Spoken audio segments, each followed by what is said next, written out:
choosing a disease.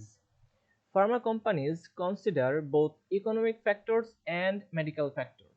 অর্থাৎ medical ফ্যাক্টরকে তো মাথায় রাখতেই হবে, তার পাশাপাশি ইকোনমিক ফ্যাক্টরটাকেও দেখতে হয় ফার্মা কোম্পানিজগুলোকে। কারণ আমরা জানি যে কোনো একটা ড্রাগের রিসার্চ অ্যান্ড ডেভেলপমেন্টে একটা হিউজ অ্যামাউন্টের মানি ইনভেস্ট করতে হয়, এবং জেনারেলি ধরা হয় প্রায় $1 বিলিয়ন মতো খরচ হয় এক একটা ড্রাগের রিসার্চ অ্যান্ড ডেভেলপমেন্ট থেকে শুরু করে একদম বাজারে নিয়ে আসা পর্যন্ত। তো তারা অবশ্যই চাইবে যে একটা গুড ফিনান্সিয়াল রিটার্ন যেন আসে তাদের ইনভেস্টমেন্টের।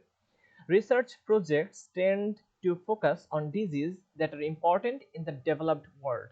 তো যখনই একটা নিউ ড্রাগ বাজারে আসবে তখন এর দাম কিন্তু অনেক বেশি থাকে।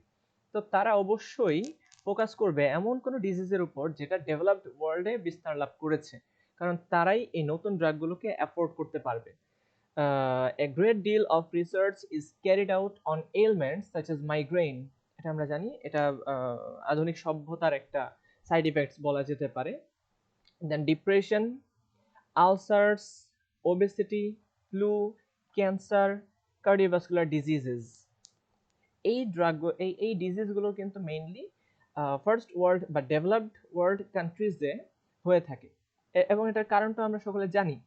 Less is carried out on the tropical disease on the developing worlds, কারণ তারা ড্রাগগুলো অ্যাফোর্ড করতে পারবে না।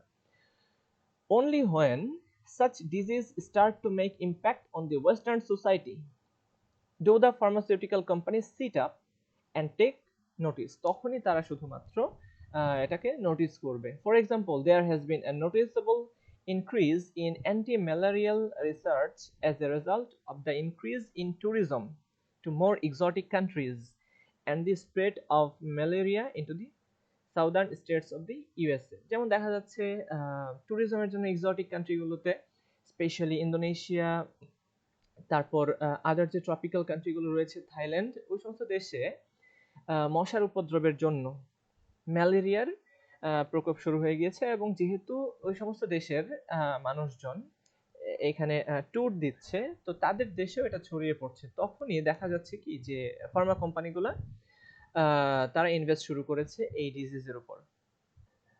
Choosing the right disease to tackle is finally a matter of companies market strategies. অর্থাৎ মার্কেট স্ট্র্যাটেজিস্ট যারা রয়েছে তাদেরকে কিন্তু এটা খুব ওয়াইজলি চুজ করতে হয় এই কোম্পানিটাকে সার্ভাইভ করানোর জন্য। আমরা এরপরে খেয়াল করব এরপরের লেকচারে যে আমরা কিভাবে একটা ড্রাগের টার্গেট খুঁজে বের করতে পারি। টার্গেটগুলো নর্মালি থাকে receptor, enzyme, protein or nucleic acid. এছাড়া আরো নতুন নতুন টার্গেট ডিসকভার করছে মেডিসিনাল সায়েন্টিস্টগণ। তো এই বিষয়গুলো নিয়ে আমরা আলোচনা করব। Till then, welcome.